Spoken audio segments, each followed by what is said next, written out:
Welcome to Siuntio. This store has been funded by Västnyländska Kultursamfundet as an EU project. Fanjunkars. Fanjunkars got its name from Jonas Lönnqvist, who was a warrant officer, or fanjunkare, in the Swedish army.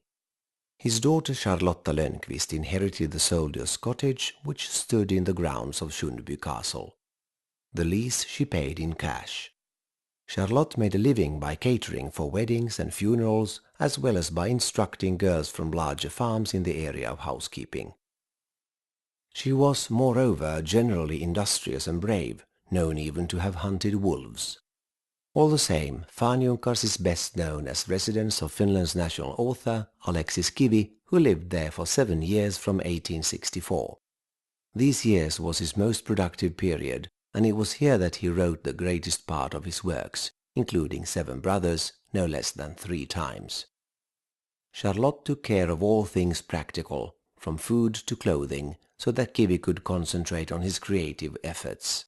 Fanjunkars became his refuge.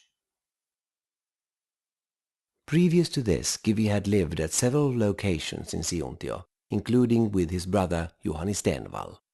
Here he roved about with his rifle and hunting bag over his shoulder.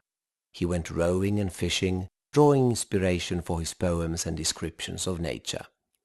During this time he wrote the majority of his poems and completed the first versions of his plays Kullervo and the Heath Cobblers. Kivi also wrote a number of poems in Swedish, which he spoke fluently. He also read the works of Shakespeare and Stagnelius and almost everything else in Swedish, since these were not then available in Finnish. At Fanjunkars, Charlotte Lönnqvist took special care of her author guest. She even went as far as destroying apple blossom outside his window one spring, since he could not tolerate the smell of the flowers.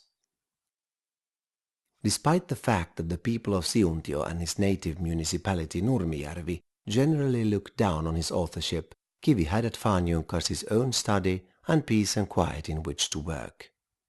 He could rest or even be ill. The area where the cottage stood was taken into Soviet control in 1944, and when it was returned after the so-called Porkkala parentheses in 1956, the cottage was no longer there. The Fanjunkars we see today is the result of the work of the Pro Fanjunkars Foundation. The project has led to the reconstruction of an identical building about 100 square meters in size in the original location of the house in which Kivi lived.